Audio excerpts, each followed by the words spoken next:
ओम श्री परमात्मने नमः। मित्रों, इस वीडियो में श्रीमद् भगवद गीता के प्रथम अध्याय के श्लोक 26 और 27 का विस्तार से चिंतन करेंगे।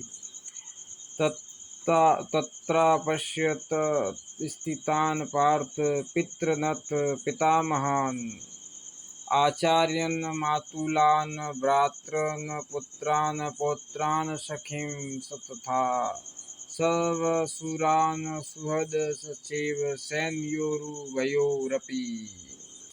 उसके बाद प्रथानंदन अर्जुन ने उन दोनों ही सेनाओं में स्थित पिताओं को, पितामहों को, आचार्यों को, मामाओं को, भाइयों को, पुत्रों को, पुत्रों को तथा मित्रों को, ससुरों को और सुहृदों को भी देखा।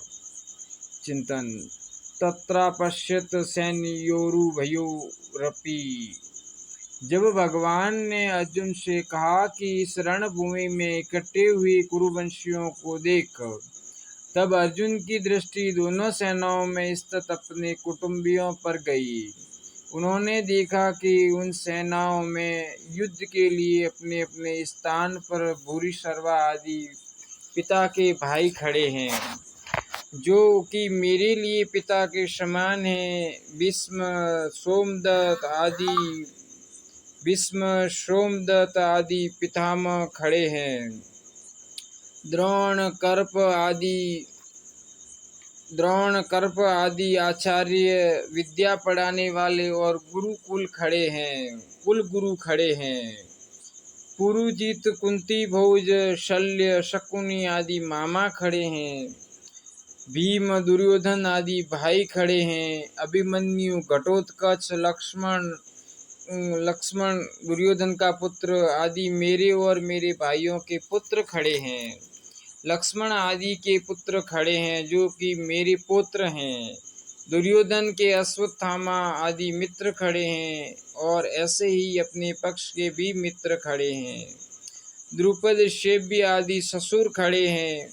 बिना किसी हेतु के अपने अपने पक्ष का हित चाहने वाले सात्विकी, कृतवर्मा आदि सुहृद भी खड़े हैं। अपने सब कुटुंबियों को देखने के बाद अर्जुन ने क्या किया, इसको आगे के श्लोक में कहते हैं।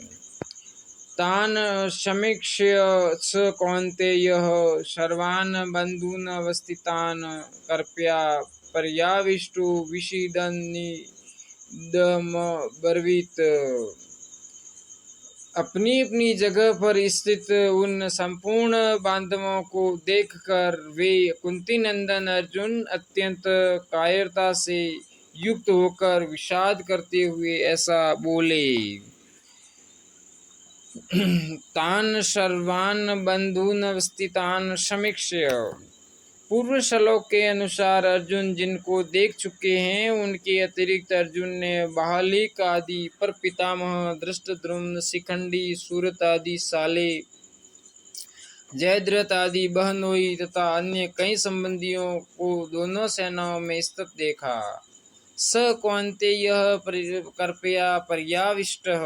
इन पदों में स कौन्तेयः कहने का तात्पर्य है कि माता कुंती ने जिनको युद्ध करने के लिए संदेश भेजा था और जिन्होंने शूरवीरता में आकर मेरे साथ दो हाथ करने वाले कौन हैं, ऐसे मुख्य मुख्य योद्धाओं को देखने के लिए भगवान श्री कृष्ण को दोनों सेनाओं के बीच में रथ खड़ा करने की आज्ञा दी थी। वे ही कुंती नंदन अर्जुन अत्यंत कायरता से युक्त हो जाते हैं। दोनों ही सेनाओं में जन्म के और विद्या के संबंधी देखने से अर्जुन के मन में यह विचार आया कि युद्ध में चाहे इस पक्ष के लोग मरे चाहे उस पक्ष के लोग मरे, नुकसान हमारा ही होगा, कुल तो हमारा ही नष्ट होगा, संबंधी तो हमारे ही मारे जाएंगे। ऐसा विचार आने से अर्जुन की युद्ध की इच्छा तो मिट गई और भीतर में कायरता आ गई। इस कायरता को भगवान ने आगे कश्मलम तथा हृदय दौर्बल्यम कहा है, और अर्जुन ने कार्पण्य दोषोपहत स्वभाव कहकर इसको स्वीकार भी किया है। अर्जुन कायरता से आविष्ट हुए हैं, कृपया विष्ट। इससे सिद्ध होता है कि यह कायरता पहले नहीं थी, प्रत्युत अभी आई है, अतः यह आंगतुर्क दोष है। आंगतुर्क होने से यह ठहरेगी नहीं, परंतु शूरवीरता अर्जुन में स्वाभाविक है, अतः वह तो रहेगी ही।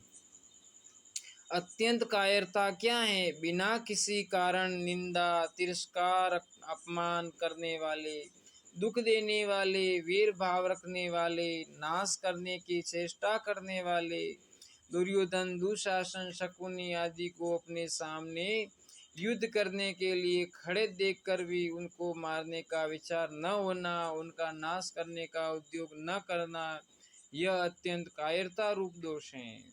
यहाँ अर्जुन को कायरता रूप दोष ने ऐसा घेर लिया है कि जो अर्जुन आदि का अनिष्ट चाहने वाले और समय समय पर अनिष्ट करने का उद्योग करने वाले हैं, उन अधर्मियों पापियों पर भी अर्जुन को करुणा आ रही है और वे क्षत्रिय के कर्तव्य रूप अपने धर्म से च्युत हो रहे हैं।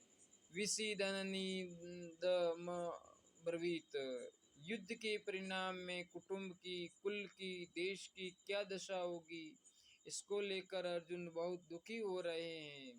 और उस अवस्था में वे ये वचन बोलते हैं जिसका वर्णन आगे के श्लोकों में किया जाएगा। अगर भक्तों आपको यह वीडियो पसंद आया हो तो इस वीडियो